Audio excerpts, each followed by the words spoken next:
Hey guys, this is Nick Christopher from Mob Tales. Hope everything's well. I know it's been a little bit since we've been on.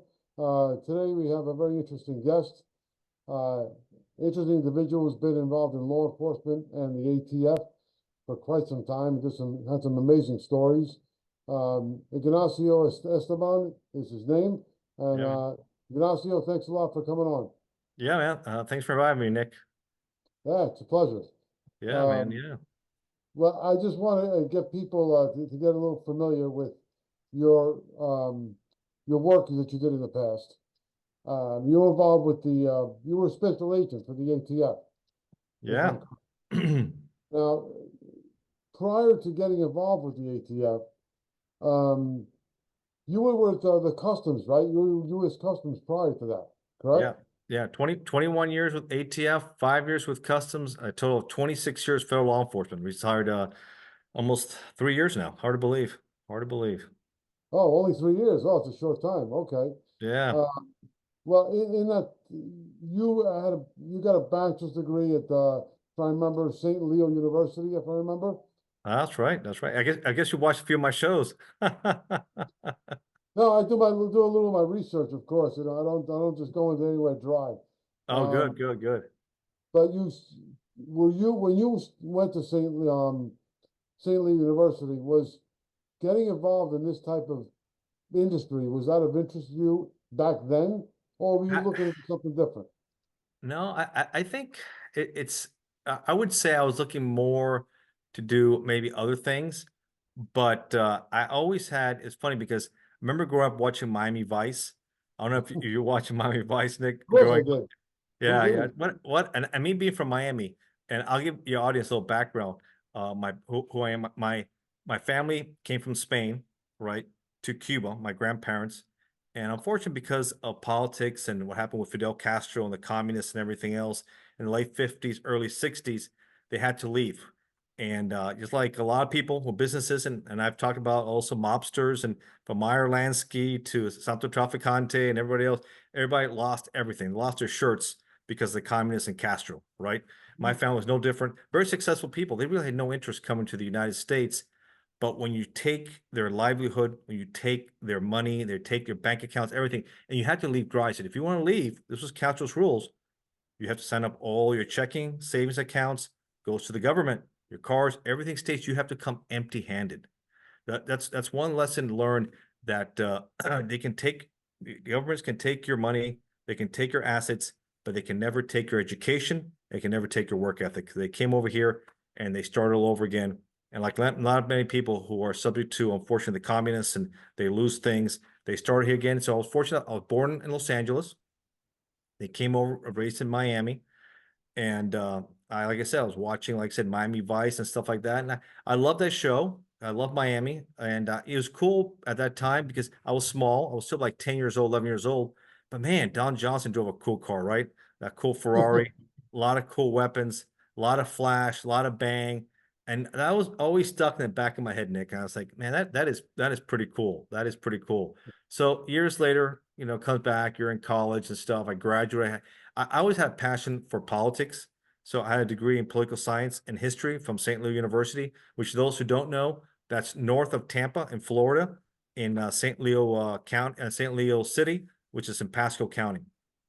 I graduated from there, and I was studying my master's in international relations at FIU, which is in Miami, which is Florida International University, big university down there.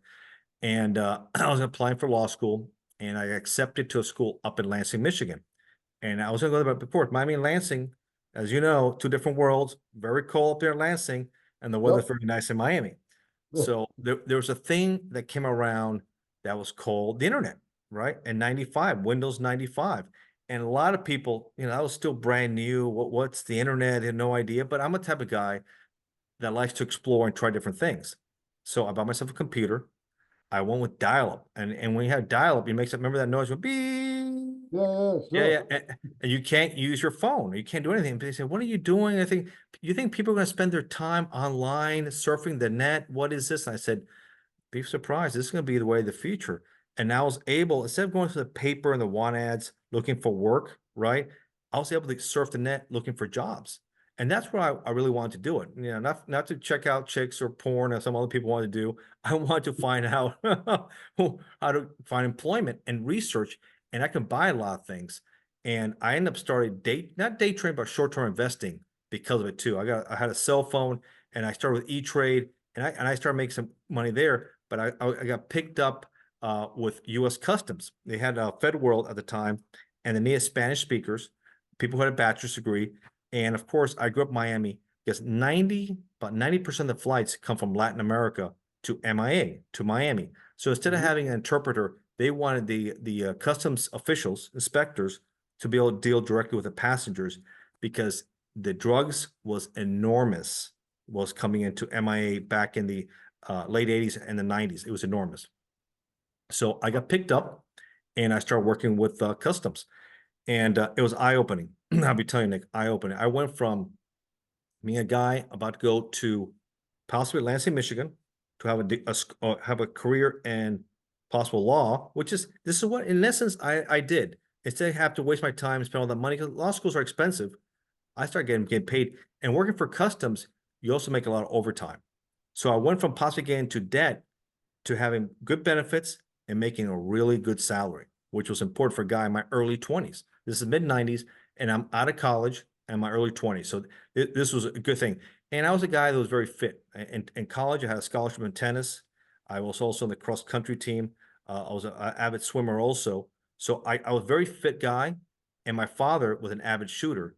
So I also was familiar with weapons, which all plays nicely for a career in law enforcement. Tell me. So I didn't have a hard time in the academy when I was customs. So the academy, if people don't know, is in Flutzy, a federal law enforcement training center in Glencoe, Georgia, was a southeast Georgia in Brunswick, right there. I'd never been there before, but it was an experience there. And I would go again with ATF to more. So I did 3 academies within, I'll say, a 6-year period.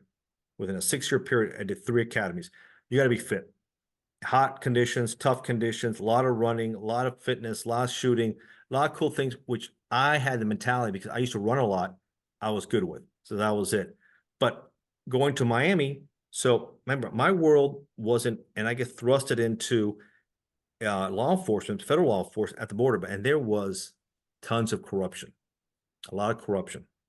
So a young guy myself, it's eye-opening what's going on.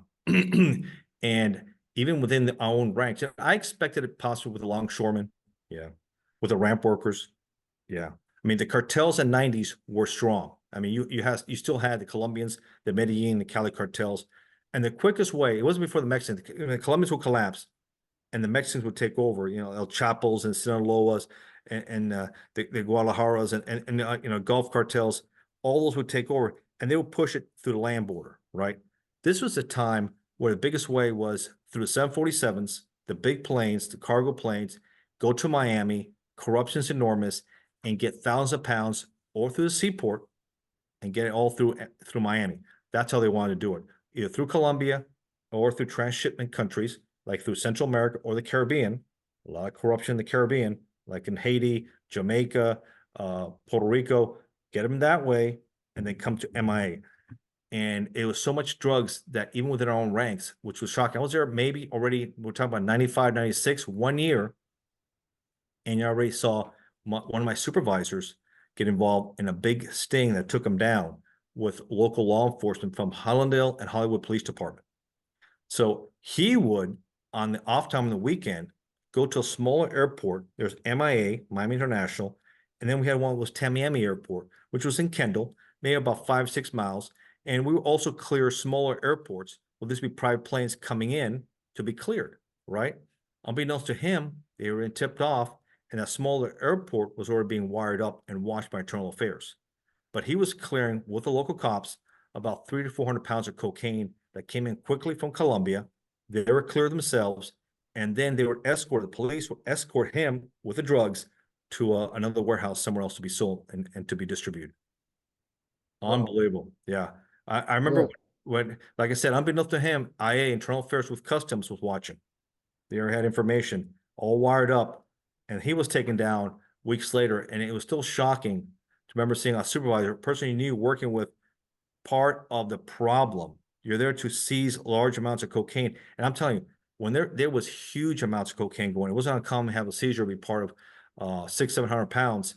I was part of the set team, was the customs elite team that will seize hundreds, if not thousands of pounds of cocaine coming in through the border.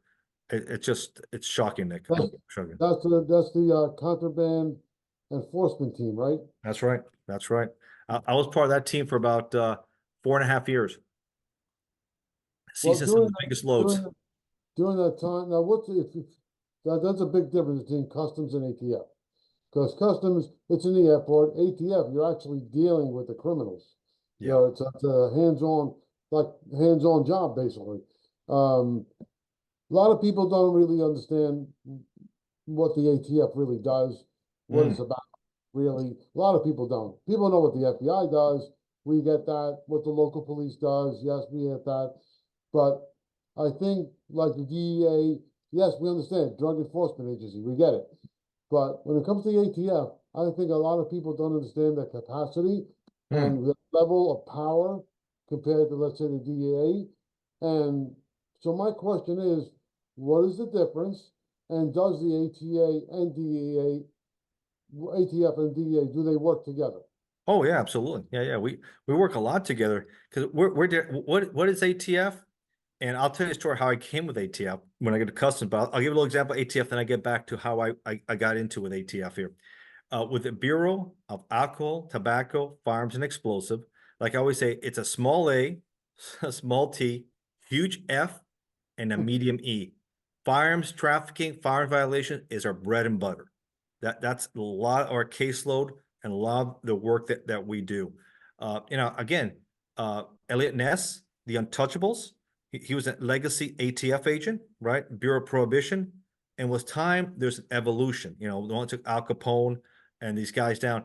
That was the why ATF was started, was because of the problems with alcohol trafficking, prohibition. And of course, prohibition goes away. Well, things change, and there's also issues with contraband cigarettes and trafficking, but that's minor compared to the violence we're dealing with in this country. And ATF's name almost changed to the Violent Crime Bureau, the VCB.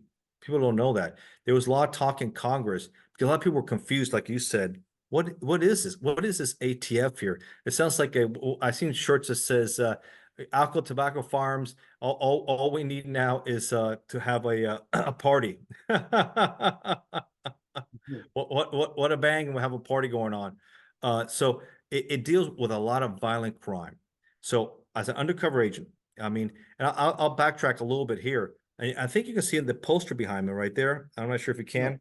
Yeah, that's a book I wrote, ATF Undercover, which I almost called it the accidental agent because of how I went into law enforcement, like I told you, and how my career changed. And I never really thought, like you said, customs, I didn't work undercover.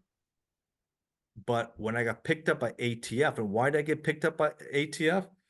I was with Customs 5 years, and one thing you do, because you make such big seizures, and Miami is like the cusp during the 90s of stuff going on. I networked with DEA, Customs at the time, FBI, Secret Service. We used to seize a lot of counterfeit currency and counterfeit credit cards. I network a lot with Secret Service. I mean, we would have all kinds of seizures, and people would come in and look at it. And the one that was heartbreaking the most, Nick, I don't know if I mentioned other shows and stuff, was dealing with these peasant people who were used as mules to swallow, swallowers, these pellets. Sure. That's full of cocaine, heroin. We just see a lot of that. And that's heartbreaking to see that. I mean, these people are getting used and abused. If you don't do it, the cartels are ruthless. They're going to kill your family. And if you do it, you're taking a risk. I mean, I'm telling you, most cops wouldn't even see the amount of dope we would see in one day. I have to tell you, it's not uncommon when they swallow that much. They have about 3 or 4 pounds of cocaine in their stomach, right? Or heroin. That's a big street value per mule. Just think about that, per mule. And sometimes they would load up the planes, from Avenza, coming from Colombia and the flight would be full of swallowers. So you can only pick so many because you're loaded. Because it is a process. Once you catch somebody, then you have to go to Jackson Memorial Hospital, which is the big local hospital in Miami right there. and then they got to get X-rayed. They got to take the laxatives. I mean, it is a process. They're lucky, to be honest with you, they get caught by us and not by the bad guys when they have to get out there, because if they can't pass, a lot of people don't pass it fast enough. It is hard to pass that kind of stuff. They will kill you, gut you, dump you in a cheesy hotel downtown Miami, and take their product, because these guys don't care, right? It's all about business, and these are nothing people. Then they don't give them any value. You know, they're from the peasants, they're from the country. They don't give a crap about these kind of people. So that was hard for me to see that, because they get caught now. Guess what? They're doing some time. You got about 5-6 pounds of heroin inside you. You're looking at a minimum about 15 years. That's rough. You go from one bad situation, now you're going to the federal pen or worse. That's tough. That's a tough But like, situation. I know there's a lot, I know they use a lot of women for that, because, you know, they don't, Oh, the ATF doesn't, or the customs doesn't expect women to be, you know, carrying, you know, these kind of things. sometimes But even families, they're coming together as families, Nick. yeah, They put the dope inside the kids' shoes. They were so, I saw so many smuggling methods.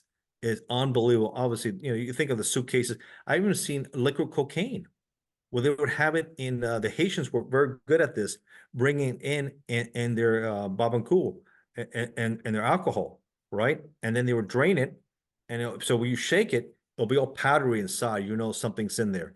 So they would drain it, and there would be in there. So they would have bottles and If there's a will, there's a way. And these mhm, the smugglers are creative. So that's this aspect of smuggling.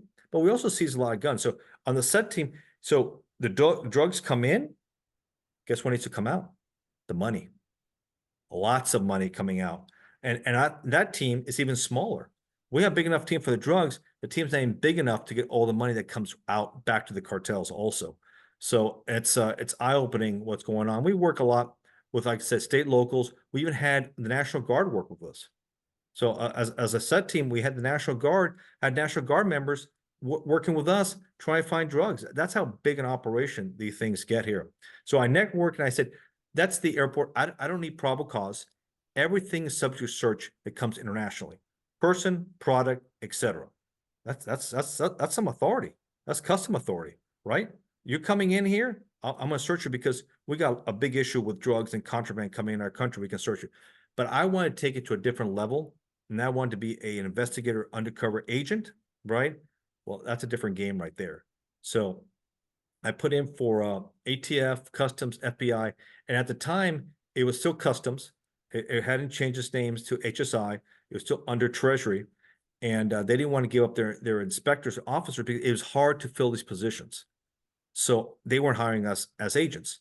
So I had to go, and it was between DEA and ATF, because FBI at the time I heard it's a lot of white collar crimes, and it wasn't, I don't think, a good fit.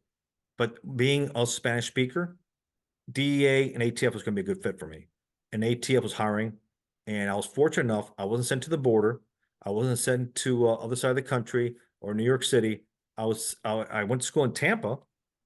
I went to Tampa. I stayed in Florida, which was great, my own stomping ground. And I was fortunate enough when I got picked up in 2000. I graduated from the academy in 2001, and I went to a group that had been working a lot undercover, because you can't just work undercover without proper training. You get yourself hurt, right? So I was fortunate enough to study from a lot of people. I didn't look like this. I didn't sound like this. My hair was super long, big beard. I would grow it out. And my partner, my mentor, would be we call him the Puerto Rican bullet catcher. And he has one of the most famous stories in ATF history. In ATF, just think about that. He has one of the most famous, and he was a 10th degree black belt. He was I think, 4 or 5 time U.S. Open champion. He was a gold medalist in the Pan Am Games in San Juan. I think the date 77, 78, around there. I don't have the exact date top of my head. Phenomenal. He trained with Chuck Norris. Phenomenal athlete himself. That's a trend. You see a lot of good athletes go into law enforcement. It makes sense. He did mhm, that back his time. And back in 1987, he was involved in a shooting that would later retire and make the Guinness show, the Guinness, believe it or not. And he was involved in a shooting. He had a Sig 9mm pistol, which is 6 hour. German made 9mm pistol. That's what we used to carry. And the bad guy had a SIG 9mm pistol. And this is, put the context here. This is Hialeah. It's in Dade County. It's the Westland Mall out there. They're making an arrest. I believe he had the SWAT team with him to effect the arrest. And here's the bad guy. Here's his car. He's coming up to make an arrest. The other SWAT team's behind him. When he comes out, the guy opens up and he has his gun shooting, ready to shoot. And his bullet goes inside his barrel right there, plugs his barrel. So he's trying to pull the trigger, nothing's happening. But look where the gun is, right there. If the gun's not there, where's that bullet going? Yeah. It's gonna kill you right there. So he was a bullet catcher. He caught the bullet right there, and it was a big mess. The SWAT team sees what's happening and opens up and takes care of that guy. Unbelievable. That sounds crazy. That was his birthday right there. That's the day he got 1 in a million. 1 in a million right there, man. We'll catch him because it could easily gone above, sideways, but no, went right to his barrel. Perfect fit, plugged it, but lucky to be alive. So I learned a lot from my partner there, and I learned to do undercover work, and it's tricky, and everybody has to find their own niche. Some people tend to talk too much. Some people don't talk enough. I found out the jury, the prosecutor wants to listen to the bad guys, right? Wants to listen to what they have to say. I talked enough, but I don't want to overtalk them. I want to know what they're up to, what they're thinking, what their plans are, how they do things, how they operate. That's perfect evidence to use it. So that's one thing I became very good at is working on and all different kinds of cases, from repeat violent offenders dealing with guns, gang members, armed drug dealers, armed firearms traffickers, international firearms traffickers, domestic firearms traffickers, and dealing with home invaders, murder for hire cases, people want to kill people. I mean, ATF does a variety of really badasses. Just think about that. We go after the worst of the worst to make it public. And that's one thing I feel proud of, because I mean, I went to Catholic schools. I was raised in Catholic schools, knew nothing about this world, but that was an education. I got myself a hell of an education, learn the street, how these people operate, because I beat them at their own game, but not speaking like this, of course. Mi inglés estaba broken, viene de Cuba. I would do different accents. I was very good doing Spanglish, because Miami guy. I grew up and I fed into what they wanted, which I was a go-between working for the cartels. And on my operation, which was true, they need guns. Paperless, we don't want any paper trail. Street guns, untraceable, right? Back to the cartels. And by the way, I also dabble in some drugs there, but I'm not gonna be your competition. I'm not gonna be a competition. So that's also all things you got to feed into the mindset and think about it. And not one of them ever said, because how I looked, said, "Oh, you're a cop." Man, I went to Catholic school too, and that to me felt very gratifying, taking down these guys, which are really bad as career criminals. These aren't punks; these are career criminals who've been in and out of the system, and you put them away for 15, 30 years or life. That feels good. That feels Well, good.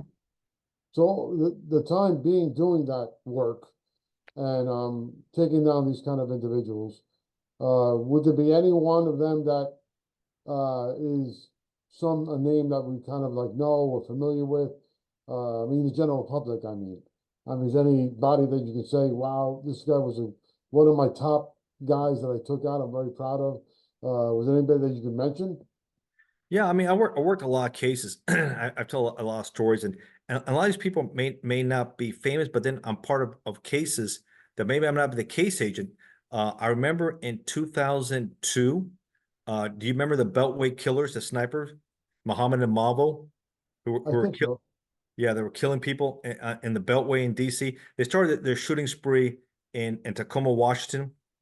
It was a father and his so-called adopted son, which he trained, which he had a background in the military. He was a National Guard in Louisiana. He's a psychopath, wanted to kill his ex-wife, lost his children. Long story short, I wrote a book about the Beltway killers, Muhammad and Mavo, and how they went around the country. They set up a sniper-style nest in their sedan, right, where they poked a hole in it. They had I think it was a Bushmaster 223 rifle, right, with an EOTech, and they would set it up inside, right, take the back seat out. They would shoot people, stay in the car, and leave. Nasty, nasty. And I was out there for that when it was happening. and we were involved in a lot of interviews, a lot of stuff going on, and especially being in those areas, you yourself become a target. But that was a big name case, which I would end up winning an award later from the director's office for the work I did. And part of the work was these guys were not being identifiable. The FBI profiler has said that they were maybe like a McVeigh type, right? Or Kaczynski type, right? The Unabomber, right? Or Timothy McVeigh, white male, military. No one thought there were two black guys, older guy, young kid, doing this stuff. No one had profiled that. So, and we're looking for a white box truck out in that area. No one picked this either. So we had bad information, made it difficult, but we had their phone calls. They were calling Chief Moose. I don't know if you remember Chief Moose. They would call him out of Maryland, and they would tell him, pretty much antagonize what was going on. But I was at FBI headquarters, the SAC office in Richmond. Like I said, we were out there for about a month or so. And I remember they said, "Hey, listen, we got this recording. I know you're a Miami guy. You know about accents. What do you think about this recording?" And this was Malvo, which is the 17-year-old, leaving a message. I picked up a hint of a Jamaican accent. I said, "No, I think these guys are not what they're saying. I think he's Jamaican." And I'll be right. Later, he'll find out his parents were Jamaican, and that was key. And a lot of things changed with information. Eventually, they had enough leads, broke out the fingerprints. They were getting sloppy. They left notes. The fingerprint matched one of the arrests that Malvo had that matched them all together. And eventually, they were arrested. Mohammed will be executed for the murders, right? Years later in Virginia. And Malvo, because of his age, 17, he was not. He's doing life in prison right now. Life in prison. But that was a big high profile case right there. That was a big deal. It pretty much shocked the country, especially the region. And they didn't want to call it a terrorist act at the time, but that's all you can call it. These guys were terrorizing the region. Because after 9/11, and a year later, they didn't want to say, here's another loonies, domestic terrorists doing the same thing, which is what they were. It was what they were, terrorists. They were terrorizing the country. Did you get at all, did you ever have to be involved with any mob cases, with any mobsters? Was that ever come across, or was it mostly just cartels? It's mostly drug related, farms related, gang related. A lot of gangs, street gangs, nasty gangs, right? Biker groups. That's true. But in Miami, it was kind of open state, and a lot of the guys were retired, right? That would be the thing. And I have written about it. I mean, I know you've seen some of my books. I think and after I retired from law enforcement, I became a prolific writer, and because of COVID and everything else, it just ignited this. And I know you're a writer, and I suggest people. I tell people, go to Kindle Unlimited. If you can't get a publisher you want to publish your work, go to Kindle and self-publish.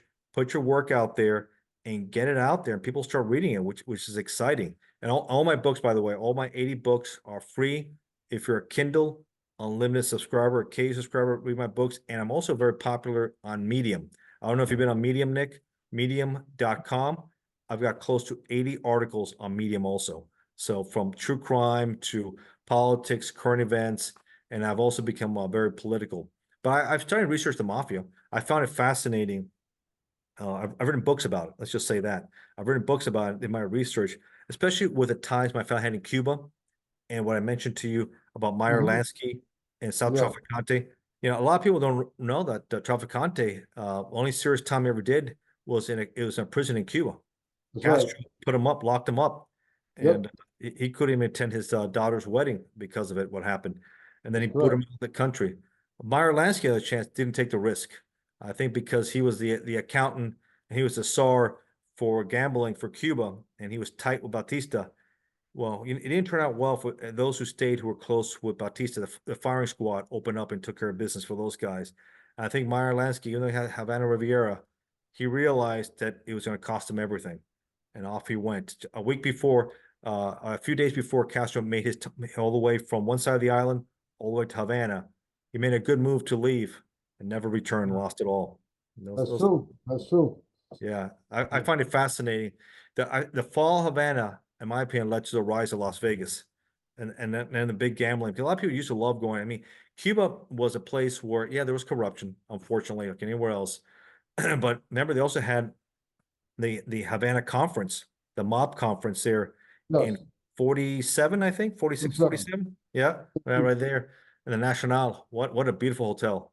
That is an amazing, amazing hotel. I haven't been there, but just looking at the pictures and everything else, pristine there, and the mob conference and what's going on there. It's just a history of Cuba with the mob is to me it's pretty fascinating, and that's Yeah. why I've always looked into it, and I did some other books there on Las Vegas and also LA and stuff, and it's amazing how different and yet the rivalries are even within the mafia, even within their own ranks, right? And I guess like the cartels in any group, it's cutthroat. It's absolute cutthroat. Well, before we end the show, what I want to ask you is, in your opinion, because you're retired now, you're Yeah, out of yeah. in your opinion, do you believe that um, the cartels are getting stronger, weaker? Are we making a dent? No, Uh, what is your they're getting stronger. No, they're getting stronger. stronger? And you know Okay. why? You know the reason why, Nick? Well, The massive, I the kind of massive, know, the massive corruption in Mexico. It is unbelievable. Lopez Obrador, he's a socialist, right? He's a socialist, and now it's worse now with the female president. Now she's the first Jewish female president of a Latin American country, and what a country 90% Roman Catholic. This is unbelievable. But she's an ultra socialist. She's a little puppet for Lopez Obrador, and it's going to get the situation is going to work because their tactic is we don't want problems. You do what you have to do. We don't want the violence to happen. Well, Calderon went to war with the cartels, right? You had more of a conservative, was getting tired of it, American pressure. And that's the reason why I couldn't even, I wasn't going to go to Mexico. I was going to, as ATF, we have attaché offices in Mexico, Latin America, and everything. I was going to go to Mexico. But once I found out, this was about 3 years ago, 4 years ago, where Lopez Obrador didn't want agents, they want to revoke our diplomatic immunity. They didn't want us being armed. Do you think I'm going to bring my family out there where I don't have diplomatic immunity? I'm not protected. I can't be armed against these monsters who find out will kill me and my family? No, I'm not doing that. So after I retired, because I did all those years in law enforcement. Then at the end, that's why I'm here in Northern Virginia. I was headquarters, and I worked as a program manager, and I worked there. And I was going to go to international branch and go there, and I said, no way, I'm retiring. But the biggest problem is we don't have an equal partner, Nick, in the war on drugs. It's not an equal partner. When you have a Nicolas Maduro, which is involved in it, clearly involved in it, stealing the elections, working with the what used to be called the FARC. They changed their name now. They're not the FARC anymore. And they're working with those guys. And he says they're going to weaponize cocaine to see America fall like a rotten apple. That's a problem, Nick. That's a big problem yeah, we have. not We kidding. got massive corruption in Latin America. That's a big problem. Now, at the same time, if Americans, Canadians, Europeans stop consuming the product, well, guess what? They're out of the drug business, aren't they? Okay. Yes, it's true.